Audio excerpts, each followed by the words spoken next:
What was your, oh shit, this person is a psychopath moment when meeting people? I, 20 and female, was dating this dude, 23 and male, for a few months, and we were getting on really well. Then we both ended up having to move for our jobs at around the same time. He wants to try long distance, so we do. We call most days and watch movies together in our off time. The time zones mess it up a little bit, but it wasn't too bad. Out of the blue one day, he just says he doesn't want to be together. I'm like, wow, okay, a little blindsided, but sure. So I start just going about normal life again and hanging out with friends, the normal post-relationship stuff. After about a month, he begs, like absolutely begs to get back together.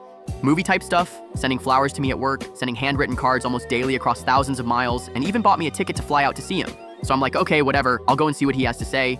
Worst case scenario, I just fly home. So I got a ticket for 2 days after because I just figured I could head out if he was being a dick. He picks me up from the airport and is basically how he used to be.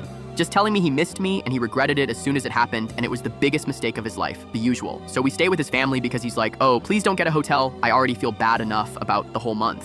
Just stay with us. And I just thought, hey, free room, I guess. Everything is completely fine for the first few days, and then I get this alert on my phone, and it's a hurricane warning and saying they're pushing my flight for 4 days later. I'm like, crap, I need to get back to work. I only took like 3 days. When he gets back to the house from work, I tell him about it, and he's like, oh, I know, we already started boarding up the windows. I was a little freaked out, but not too much because I guess that's normal for big hurricanes. So the next morning, he shakes me and wakes me up and tells me to come to the living room. I was like, okay.